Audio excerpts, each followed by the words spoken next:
Welcome to SST College of Arts and Commerce. This is SST Edupedia. Myself, Assistant Professor Sunil Shah. Today I would be covering up the topic called Health Measures under Factories Act 1948. And this particular topic is under the subject called Industrial Law, which is there in first year BMS and the SEM 2. And the topic is covered under the Unit 1.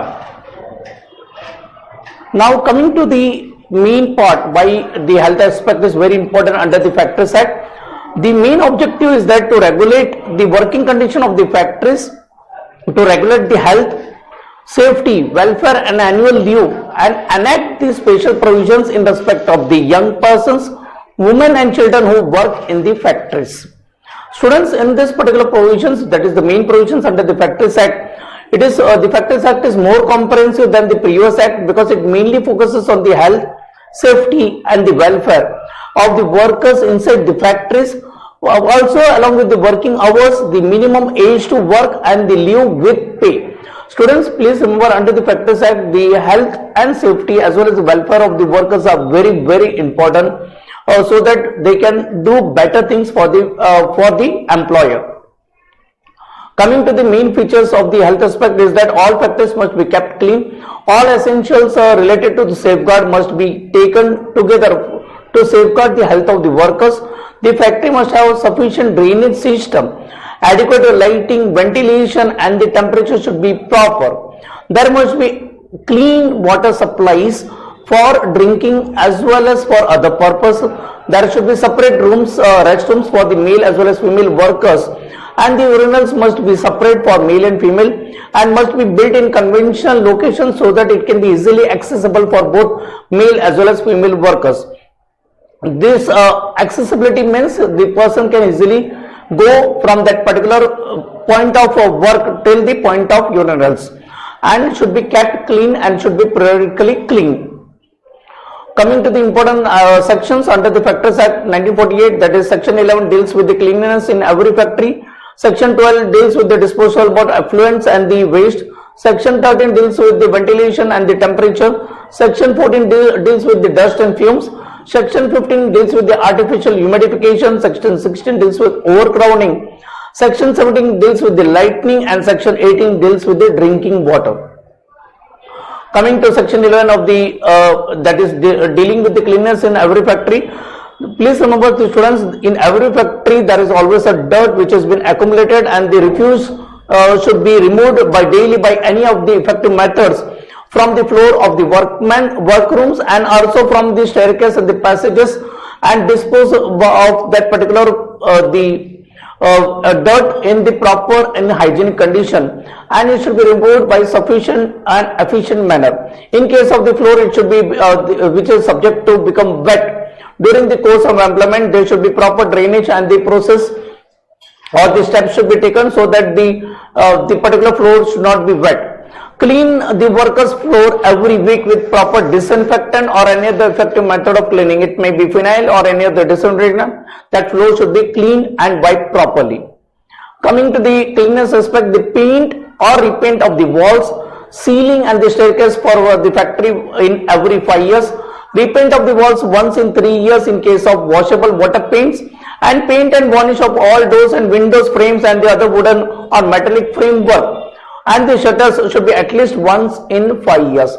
So painting and repainting every 5 years, repainting of the walls once in 3 years, and paint and varnish of all doors and window frames should be once in 5 years. So if you see from this particular slides that the painting should be done periodically. Now coming to the disposal of waste and effluents, it is necessary the factory should arrange proper and effective waste statements before it is disposable. If the waste are not treated properly before its disposal, then there is a drainage, there should be problem related to aquatic life of the plants as well as animals. The state government may make rules prescribing the arrangement for the disposal of the disposal, and the treatment should be done before throwing out the waste and the effluents from the factory. Coming to the ventilation, which is described in section 13, effective and suitable provision should be made in every factory for securing and maintaining in every workroom proper ventilation by circulation of fresh air. The state government may prescribe a standard of adequate ventilation and a reasonable temperature of any factory depending upon the climatic condition of the particular state where the factory is located. Lastly, if it appears to the chief inspector of the factories there is excessive high temperature in the factory, he can reduce it by particular limit, that is the discretionary power of the chief inspector of the factories, and he can order any suitable method in which the ventilation and the temperature should be maintained in that particular factory. Coming to the dust and the fumes, if the dust or the fumes released in the manufacturing process of the factory, then they should be take effective measure to prevent its inhalation and accumulation in the workplace.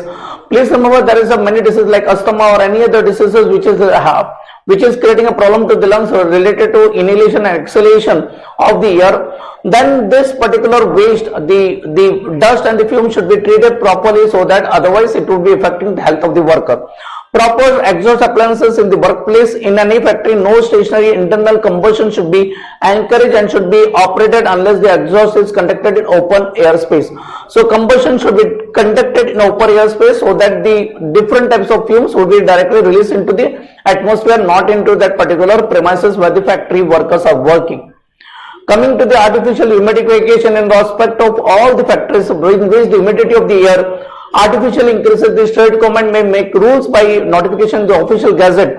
Firstly, prescribing the standard of the humidification. Secondly, regulating the methods used for artificially increasing the humidity of the air. Directing tests for determining the humidity of the air for carrying out the correct procedure and the recording of the same, what type of humidity is done and how the correction is been done. Lastly, prescribing method for securing adequate ventilation in the cooling of the air through different rooms, and the different methods should be used in the different rooms.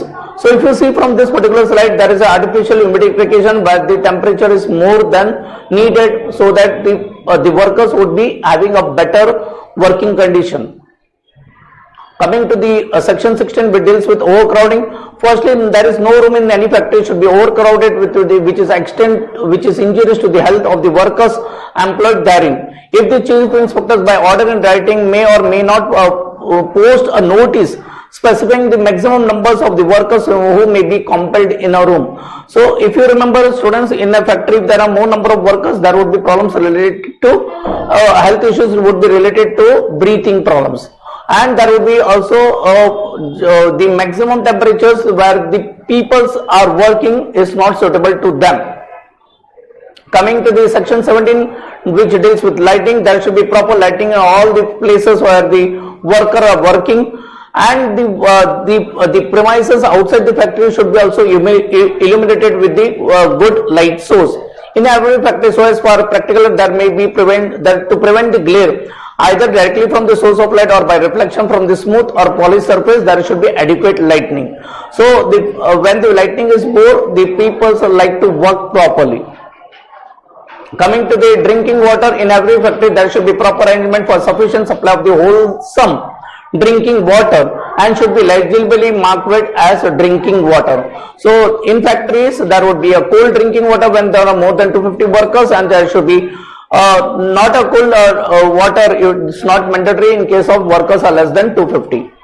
But in case of summer season, there should be a cooling temperature should be maintained for the water. Coming to the important part, that is section 90, deals with your latrines and urinals. In every factory there should be arrangement for latrines and urinals for the employees, and the rules laid down by the state government on this behalf.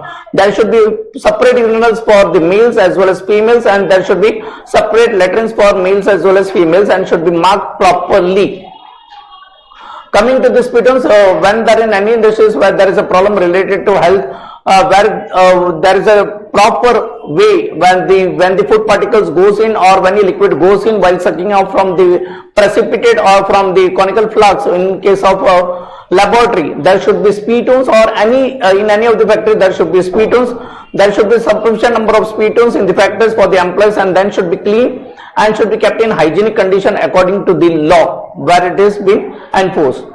Students, in this particular video I had explained you the health aspects of the factory of the workers where the workers are working in. Thank you from my side.